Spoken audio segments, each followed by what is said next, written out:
साथीहरू, भुन्टीले गएर भूपेन्द्रलाई ती सबै कुरा बताइदिइसकेकी छिन् जुन कुरा भूमिकाले रुँदै रुँदै उनीलाई बताएकी थिइन्। भूपेन्द्र माथि छतमा गएर एकदमै टेन्सनमा बसिरहेको हुन्छ। तब भुन्टी गएर भूमिकाले आफूलाई सुनाएको ती सबै घटनाहरू भूपेन्द्रलाई सुनाइदिन्छन्। भुन्टीले बताउँछिन् कि त्यो केटाले भूमिकामाथि हातपात गर्यो र उनीलाई जबरजस्ती गरेको छ। यो सुनेर भूपेन्द्र त रिसले आगो हुन्छ र अहिले नै गएर त्यो केटालाई त्यसको घरबाट निकालेर समाजको अगाडि त्यसलाई सजाय दिने बताउँछ। तब भुन्टीले पनि भूपेन्द्रलाई आफ्नो रिसलाई सम्हाल्नको लागि अनुरोध गर्छ।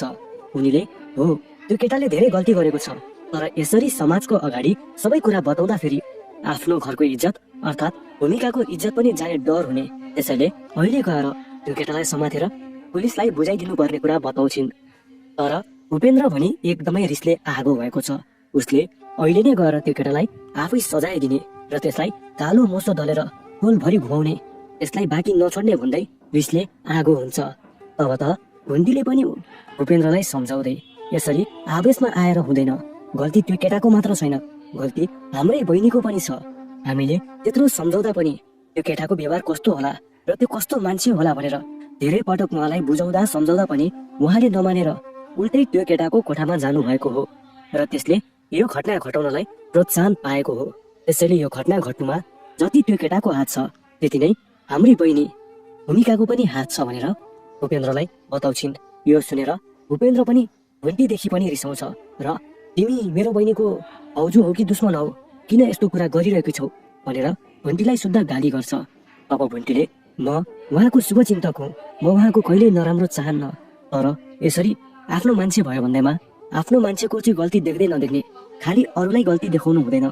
यहाँ जति गल्ती त्यो व्यक्तिको छ त्यति नै गल्ती हाम्रो बहिनीको पनि छ। त्यसैले त्यो केटालाई हामीले उचित कानुनी सजाय दिनुपर्छ र यदि हाम्रो बहिनीको गल्ती छ भने हाम्रो बहिनीले पनि कानुनी सजाय पाउनुपर्छ भनेर बताउँदा फेरि भूपेन्द्र रिसले आगो हुँदै भूमिकाको कोठामा जान्छ। तब भूमिकालाई उसले तँलाई के भएको हो, त्यो केटाले तँलाई के गरेको हो भनेर सोद्धा फेरि भूमिकाले पहिला त कुरा लुकाउन चाहन्छन्। उनीले घरमा सबैले थाहा पाउँछन् भनेर भन्दा फेरि म कसैलाई पनि भन्दिनँ, के भयो भन् भन्दा फेरि भूमिकालाई पनि भुन्टीदेखि एकदमै रिस उठेर आउँछ। उनले सोचिन् कि भुन्टीले आफ्नो दाइलाई आफू विरुद्ध भड्काउन सबै कुरा बताइदिन्। त्यसैले उनीले पनि भूपेन्द्रलाई भुन्टी विरुद्ध भड्काउन फेरि नयाँ षड्यन्त्र रच्न थाल्छिन्। उनीले उक्त केटाले आफूलाई केही पनि नगरेको, मात्र अर्को केटासँग लागेर आफूलाई धोका दिएको, यसरी भाउजूले बताए जस्तो जबरजस्ती र कुटपिट नगरेको कुरा बताउँछिन्। यो सुनेर होइन, भुन्टीले मलाई किन यसरी जथाभावी कुरा बताइछ भनेर फेरि भुन्टीसँग रिसाउँदै भूपेन्द्र माथि जान्छ। अब उसले भुन्टीलाई सोध्छ कि होइन, तिमीले किन बढाइ चढाइ कुरा गरे कि त्यो केटाले त भूमिकालाई केही पनि गरेकै रहेछ, त्यसले त अर्की केटीसँग लागेर भूमिकालाई धोका मात्र दिएको रहेछ, किन तिमीले बढाइ चढाइ गरेर त्यसले कति न मेरी बहिनीलाई जबरजस्ती नै गरेको, कुटपिट नै गरेको जस्तो कुरा गर्यो भनेर भन्दा भुन्टीले आफूलाई केही पनि थाहा नभएको अघि नै बहिनीले आफूलाई जे कुरा बताएकी हो, आफूले त्यही कुरा भूपेन्द्रलाई बताएको र त्यसमा केही पनि बढाइ चढाइ नगरेको कुरा बताउँछिन् र रुन थाल्छिन्। किनकि भुन्टी सधैँ आफ्नो परिवारको भलो नै गर्न चाहन्छन्, तर उनको परिवारमा भने सधैँ उसलाई नराम्रो नै सम्झिने बानी बसेको छ। त्यस्तै आज पनि भूमिकाले उल्टै भुन्टीलाई नराम्रो बनाइदिन्, जबकि भुन्टी भने भूमिकालाई नै सहयोग गर्न चाहन्थिन्। यसरी भुन्टी रोएको देखेर भूपेन्द्रको पनि मन पग्लिन्छ, किनकि भूपेन्द्रलाई थाहा हुन्छ कि भुन्टीले कहिल्यै उसको परिवारको बारेमा नराम्रो सोच्दिनन्। त्यसैले उसले भुन्टीलाई नरो भन्दै फकाउन जान्छ। अब भुन्टीले पनि आफूले सधैँ आफ्नो परिवारको लागि राम्रै गर्न चाहने, तर किन सधैँ आफूले मात्र यस्तो परिस्थिति बेहोर्नु पर्ने भनेर भूपेन्द्र समक्ष बताउँछिन् र अघि नै आफूलाई बहिनीले त्यही कुरा बताएको हो, कसरी त्यो केटाले आफूलाई हातपात गर्यो र कसरी त्यो केटाले आफूलाई जबरजस्ती गर्यो, त्यो सबै कुरा आफूले बहिनीकै मुखबाट सुनेको र सबैलाई बताएको भन्छन्। अब भूपेन्द्रले पनि भुन्टीको कुरा विश्वास गर्छ र फेरि भुन्टीलाई नै लिएर तल बहिनीको कोठामा जान्छ। अब भुन्टीले फेरि होइन, तपाईँले मेरो अगाडि चाहिँ एउटा कुरा अनि आफ्नो दाइको अगाडि चाहिँ अर्को कुरा किन बताउनु भएको भन्दा भूमिकाले फेरि रङ बदलिएर होइन भाउजू, तपाईँले दाइलाई म विरुद्ध किन भड्काउन चाहनुहुन्छ, मैले त मात्र तपाईँलाई त्यो केटाले अर्की केटीसँग लागेर मलाई धोका दिएको मात्र भनेको थिएँ, तर तपाईँले त त्यसले मलाई हातपात गर्यो, कुटपिट गर्यो, जबरजस्ती गर्यो भनेर दाइलाई बताइदिनु भएछ भन्दा फेरि भुन्टीले पनि ल ठिकै छ, अब मैले केही पनि जानिनँ, तपाईँले मलाई जे कुरा भन्नुभयो मैले दाइलाई त्यही कुरा लगेर बताइदिएँ, अब यदि तपाईँलाई नै आफूसँग भएको अन्यायको विरुद्धमा आवाज उठाउनु छैन भने हामी चाहिँ किन तपाईँको विरुद्धमा आवाज उठाउने? ठिकै छ, तपाईँ नै आफ्नो विरुद्ध भएको घटनालाई लुकाउन चाहनुहुन्छ र आवाज उठाउन चाहनुहुन्न भने मलाई यसमा भन्नु केही छैन भनेर जान लाग्छिन्। अब त भूपेन्द्रले पनि भुन्टीलाई रोक्दै त्यहाँ राख्छ र भूमिकालाई भन्छ कि होइन, अहिले गर्न के खोजेकी हो? भाउजूलाई एउटा कुरा सुनाउने र मलाई अर्को कुरा सुनाएर भाउजू र मेरै विरुद्धमा खटपट पार्न खोज्ने? त्यो केटाले तँलाई के गरेको? साँचो साँचो कुरा भन्। त्यो केटाले आफ्नो गल्तीको सजाय पाउनै पर्छ भनेर भन्दाखेरि भूमिकाले सबै कुरा थाहा पायो भने तपाईँहरूले मलाई नै दोष लाउनुहुन्छ। झन् यता ठुल्दाईहरू पनि आउनु भएको छ, उहाँहरूको अगाडि पनि मै नराम्रो हुन्छु र समाजमा पनि मेरै इज्जत जान्छ दाइ। त्यसैले म तपाईँहरूलाई केही पनि बताउन चाहन्न भन्दाखेरि भूपेन्द्रले तैँले जसरी भए पनि बताउनु पर्छ। त्यो केटा यति सजिलो उम्किन पाउँदैन। त्यसले मेरी बहिनीलाई यस्तो हालतमा पुर्याएर त्यसलाई म सजिलो उम्किन दिने छैन। त्यसैले मलाई सबै कुरा बता, हिँड त पनि मसँग पुलिस चौकी जाउँ, त्यसलाई अहिले नै पुलिसको कठघरामा उभ्याउनु पर्छ भनेर भूपेन्द्रले जिद्दी गर्छ। अब भूमिका पनि भूपेन्द्रको कुरा मानेर पुलिस चौकी जान राजी हुन्छन्। त्यसैले उनीहरू तीनजना भुन्टी, भूमिका र भूपेन्द्र पुलिस चौकी जानलाई तयार भएर गेटमा पुगेका मात्र हुन्छन्। अब माथिबाट भूपेन्द्रलाई भाउजूले बोलाउँछिन् र तपाईँहरू कहाँ जान लाग्नु भएको हो भनेर सोध्छिन्। अब भूपेन्द्रले पनि कुरा चल्दै एकैछिन भूमिकालाई हस्पिटलसम्म लिएर जाउँ भनेर चेक गराएर ल्याउँ भनेर जान लागे कि भाउजू भनेर भन्छ।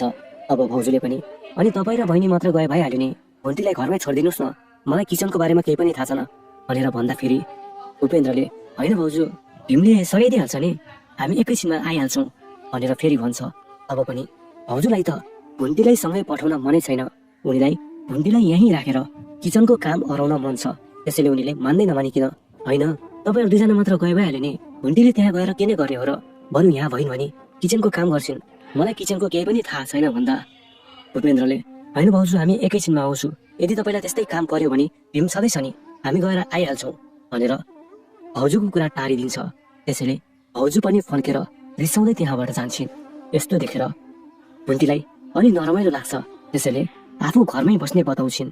तर भूमिका भने भुन्टीसँग नै जान चाहन्छन्, भुन्टी बिना उनी पुलिस चौकी जान चाहदिनन्।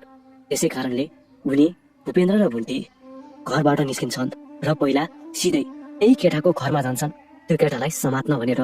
अब त त्यो केटाको घरमा त ताल्चा लगाएको हुन्छ र त्यो केटा त कता कता गएको हुन्छ, उनीहरूलाई केही पत्तै हुँदैन। त्यसैले उनीहरू बाहिर कतै त्यो केटा छ कि भनेर हेर्नलाई बाहिर पनि जान्छन्। अब उनीहरूले एउटा व्यक्तिलाई उक्त केटाको बारेमा सोध्छन्। अब त उक्त महिलाले त त्यो केटा त आफ्नो सामानहरू सबै लिएर कोठा सरेर गइसकेको बताउँदाखेरि त भूमिका त छाङ्गाबाट खसे जस्तै हुन्छन्, किनकि त्यो केटाले भूमिकालाई बताएको हुन्छ कि यो उसकै घर हो र उसको आमा बुबा विदेशमा बस्नु भएको छ।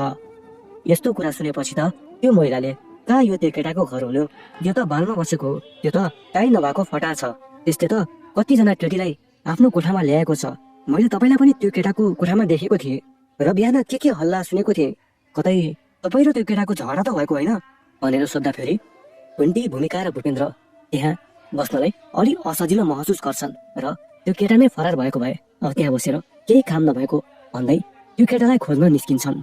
यता भाउजू भने गएर दाइलाई अनेक तरहसँग कुरा लाउँदैछिन्। उनी बताउँदैछिन् कि एउटा गाउँले केटीलाई बिहे गरेपछि भूपेन्द्रको कस्तो स्वभावमा परिवर्तन आएको। पहिला त मैले जे भने पनि मान्नुहुन्थ्यो, हस् भाउजू भनेर अराको टेरिहाल्नुहुन्थ्यो, तर अहिले हेर्नुहोस् त, मैले भुन्टीलाई घरमा छोडिदिनुहोस् भन्दा भन्दै पनि, मलाई किचनको केही कुरा थाहा छैन भन्दा भन्दै पनि उहाँले भुन्टीलाई जबरजस्ती लिएर जानुभयो। यहाँ त अब म आएर के गर्नु, मलाई किचनको बारेमा केही पनि थाहा छैन भन्दाखेरि दाइले पनि होइन तिमी किन चिन्ता लिन्छौ, म पनि जान्छु भन्दै थिएँ। उनीहरूले पर्दैन दाइ, हामी गएर आइहाल्छौँ नि भनेर गएका छन्, एकैछिनमा आइहाल्छन् नि, त्यही पनि तिमीलाई केही परेको भए भीम छँदैछ, उसले हेल्प आउट गरिदिइहाल्छ नि, बरु बाबुलाई अघिदेखि भोक लागिरहेको भन्दै थियो, जाउ गएर केही खाजा बनाइदेऊ भन्दाखेरि भाउजी त उल्टै पड्किन थाल्छिन्।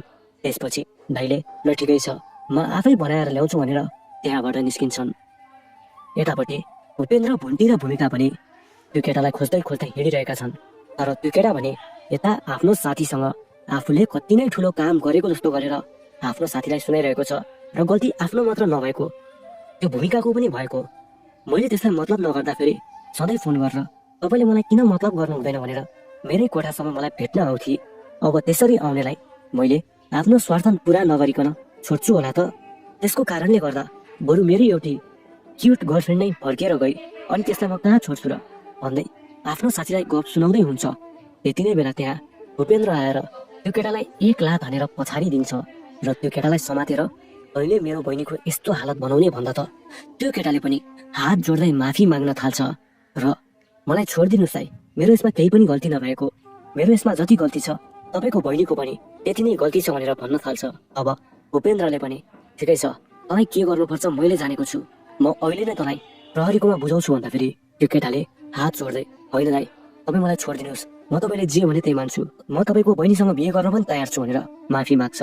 तब त भूपेन्द्रले पनि तँ जस्तो दुनियाँलाई ढाट्ने अनि अनेक युवतीसँग लागेर अरूहरूलाई धोका दिने तँ जस्तोसँग मेरो बहिनीको बिहे गराउँछु, तँलाई त पुलिसको जिम्मा नलगाई छोड्दिन भनेर पुलिसलाई कल गर्न लाग्दाखेरि उक्त केटा भूपेन्द्रको हातबाट फुत्किएर भाग्न सफल हुन्छ।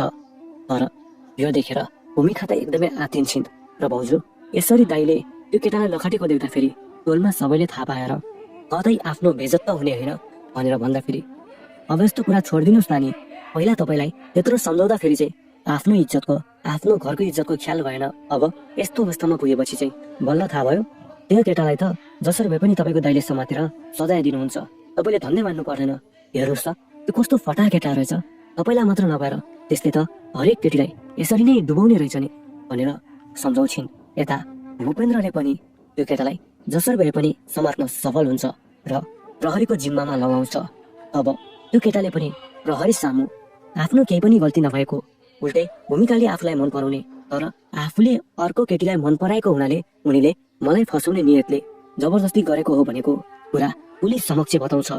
तब भूमिकाले पनि यो केटाले आफूलाई एकदमै धोका दिएको, आफूले त्यो केटालाई मन पराउने तर त्यो केटाले अरू केटीहरूसँग लागेर आफूलाई धोका दिएको र यस्तो किन गरिस् भन्दा उल्टै मलाई जबरजस्ती गरेको, म सबै प्रमाण दिन तयार छु भनेर प्रहरी समक्ष त्यो केटाको सबै कालो करतुत पर्दाफास गरिदिन्छन् र भूमिकालाई न्याय दिने भन्दै प्रहरीले पनि उक्त केटालाई समातेर पुलिस चौकीतर्फ लिएर जान्छ।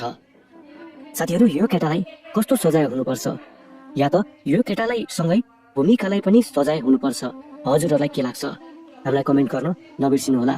र हुन्टी सिरियल कहाँबाट हेर्दै हुनुहुन्छ र हजुरहरू हुन्टीको फ्यान को हुनुहुन्छ हाम्रो कमेन्ट बक्समा कहाँबाट हेर्दै हुनुहुन्छ त्यो पनि कमेन्ट गरिदिनु होला। र हुन्टी र भूपेन्द्रको फ्यानहरूले कमेन्टमा हुन्टी र भूपेन्द्र पनि अवश्य नै लेखिदिनु होला। साथै आजको रिभ्यू हजुरहरूलाई कस्तो लाग्यो हामीलाई पक्कै पनि कमेन्ट गरिदिनु होला र केही सल्लाह सुझाव छ भने पनि अवश्य पनि कमेन्टमा बताउनु होला। भगवानले सदा सर्वदा हजुरहरूलाई सफलता दिए, हजुरको परिवारजन, इष्टमित्र र आफन्तजनहरूको सधैँ रक्षा गरून्, सधैँ कल्याण गरून्, यही कामना छ हाम्रो। हस्त नमस्ते, हजुरहरूको जय होस्।